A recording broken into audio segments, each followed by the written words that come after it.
विदाई के समय प्रिया को गले लगाते हुए माँ ने कहा, आज से तेरे सास ससुर ही तेरे माँ बाप हैं।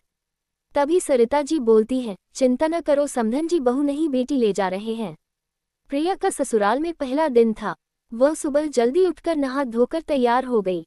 बहू को देखने के लिए अभी रिश्तेदारों का आना जाना चल ही रहा था कि प्रिया की सास सरिता जी कमरे में आती है। अरे यह क्या बहू, तुम तो ऐसे ही बैठी हो बिना घूंघट के। नई नई शादी हुई है, सबको ऐसे ही मुंह दिखाती फिरोगी क्या? चलो घूंघट कर लो। प्रिया को पहले ही दिन अपनी सास सरिता जी से ऐसे व्यवहार की उम्मीद न थी। शादी के पहले फोन पर जब भी बात होती थी तो हमेशा यही कहती थी, रिया की तरह तुम भी हमारी बेटी हो, बेटी की तरह रखेंगे। फिर ये क्या? प्रिया ने सोचा शायद अभी रिश्तेदारों का आना जाना है इसलिए ऐसा कह रही हूँ। प्रिया ने उनकी बातों को दिल से नहीं लगाया और लंबा घूंघट करके बैठ गई। मेहमानों के जाने के बाद भी सरिता जी हमेशा प्रिया को ससुर जी के सामने भी घूंघट करने के लिए टोकती रहती।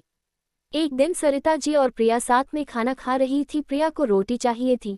घर में कोई और था भी नहीं तो प्रिया ने सोचा खुद ही रोटी उठा ले।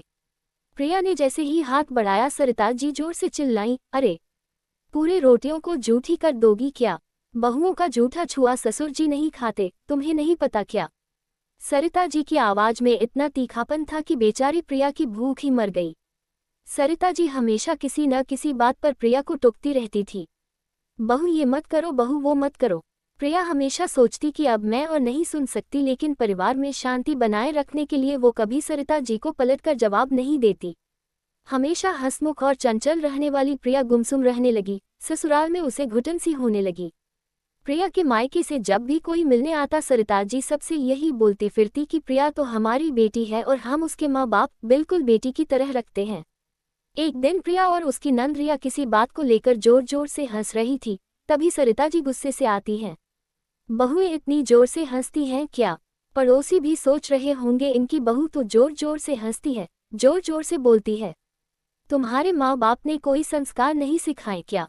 माँ बाप के संस्कार पर सवाल उठाने पर प्रिया से रहा न गया। वह बोल उठी, मां जी आज आप मुझे बता दीजिए कि मुझे यहाँ बेटी की तरह रहना है या बहू की तरह? एक और तो आप सबसे यही बोलती फिरती हैं कि प्रिया को हम बेटी की तरह रखते हैं, तो क्या बेटियां हमेशा घर में घूंघट में रहती हैं? बेटियों का छुआ भोजन कोई पिता नहीं खाता क्या? बेटियां अपने घर में जोर जोर से हंस बोल नहीं सकती क्या? सिर्फ कह देने से बहू बेटी नहीं बन जाती, अपने व्यवहार और सोच में भी उसे बेटी की तरह ही प्यार और स्वतंत्रता देनी पड़ती है। सरिता जी के पास प्रिया के सवालों का कोई जवाब नहीं था। वो चुपचाप अपने कमरे में चली गई। दोस्तों, मैं इस कहानी के माध्यम से यही बताना चाहती हूँ कि हमारे समाज में आज सभी ससुराल वाले यही कहते हैं कि हम बहू को बेटी की तरह रखते हैं, फिर क्यों कदम कदम पर उन्हें ये एहसास दिलाया जाता है कि तुम बेटी नहीं बहू हो।